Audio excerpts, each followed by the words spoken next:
असंभव कुछ नहीं होता दोस्त, ये परिकल्पनाएं हैं खाली। और मैं आज तो आपको बहुत ईमानदारी से और 12 साल के तजुर्बे का निचोड़ निकाल के बता सकता हूं कि इस दुनिया में असंभव नाम का कोई शब्द होता ही नहीं है। इंसान कभी भी चंद्रमा पर नहीं पहुंच सकता, पृथ्वी विज्ञान की अधिकतम सीमा है। डॉक्टर ली दी फॉरेस्ट मशहूर वैज्ञानिक हुए, बहुत बड़े साइंटिस्ट हुए। एक स्टेटमेंट इन्होंने पास किया 1955 के अंदर, 1955 ही पास द स्टेटमेंट कि इंसान कभी भी चंद्रमा पर नहीं पहुंच पाएगा। It is impossible for a human being to cross Indian globe, earth globe, और पृथ्वी विज्ञान की अधिकतम सीमा है। लेकिन किसी बहरे ने इस बात सुना नहीं और पहुंच गया एक आदमी अपना बस्ता उठा के, जिसका नाम था इन 1969। और उसके बाद तो स्पेस जर्नी ऐसी हो गई जैसे आप और मैं अभी पतिया और बैंकॉक चले जाते हैं। लॉर्ड केल्विन बहुत बड़े साइंटिस्ट हुए, उनका स्टेटमेंट आया कि सिर्फ पक्षी उड़ान भर सकते हैं, हवा से भारी मशीन का उड़ान भरना असंभव है। इट इज इम्पॉसिबल कि हवा से कुछ भी भारा हो और वो उड़ सके, क्योंकि ग्रेविटी उसको गिरा देगा। लेकिन तमाचा मारा इन लोगों ने, तमाचा मारा और लिख के दिया कि हमने साइकिल के स्पेयर पार्ट से इंसानों को पक्षी बना दिया। साइकिल के स्पेयर पार्ट से इंसानों को पक्षी बना दिया। 16 साल लगे राइट ब्रदर्स को जहाज का निर्माण करने में, लेकिन इन लोगों ने उसकी बात नहीं सुनी कि जो कहते थे कि वायु का सिद्धांत तुम्हारे विपरीत है। यह बात भंवरे को कही जाती थी कि भंवरा वायु के सिद्धांत के कारण कभी जीवन मोड़ नहीं सकता, क्योंकि उसके पंख उसके शरीर से हल्के रहते हैं। लेकिन भंवरा साला किसी स्कूल में गया नहीं आज तक। माई doctor told me I will never walk again. मेरे डॉक्टर ने मुझे कहा कि तुम कभी चल नहीं सकोगी। My doctor told me you will never walk again. My mother told me I would, and I believed my mother rather than doctor. Wilma Rudolph एक ऐसी एथलीट हुई जिनको पोलियो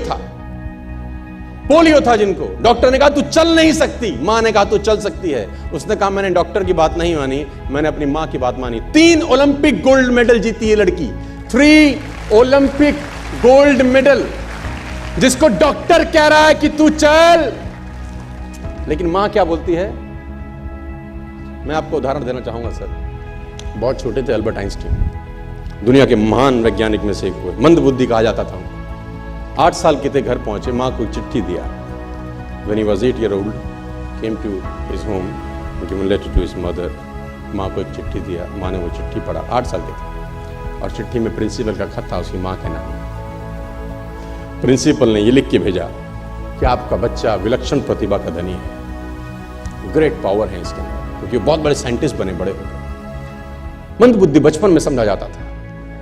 आपका बच्चा विलक्षण प्रतिभा का धनी है, इसके अंदर असीम संभावनाएं हैं। तो हमारा स्कूल, हमारी मैनेजमेंट, हमारी फैकल्टी, हमारा टीचर इस लायक नहीं है कि हम आपके बच्चे को अच्छी शिक्षा दे सकें। तो it's better for you to take care of your son. आप अपने बच्चों को अपने घर में पढ़ाइए, हम लायक नहीं है कि आपके बच्चे को पढ़ा सके।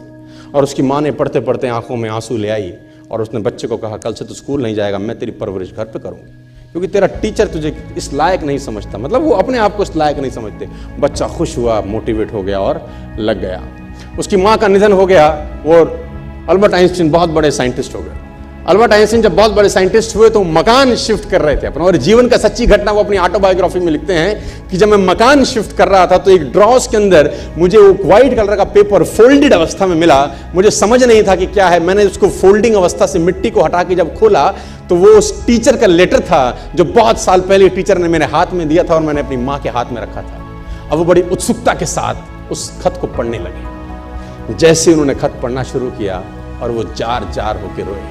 उसमें लिखा था कि तुम्हारा बच्चा मंदबुद्धि है, ये हमारे स्कूल के लायक नहीं है, इसको आज के बाद हमारे स्कूल में मत भेजना, इसकी परवरिश खुद किया। मां ने उल्टा पढ़ा, मां ने उल्टा पढ़ा कि नहीं, ऐसा नहीं है, तू सब कुछ कर सकता है, तेरे हाथ पास पावर है, तेरे में प्रतिभा है, यू कैन डू वंडर्स। दोस्तों, इस दुनिया में किसी की बात मत सुनना। नेवर एवर बिलीव एनीबॉडी कि जो तुमको बोले कि तू नहीं कर सकता, कान पे मारना, बोला साले तू नहीं कर सकता, हम करेंगे।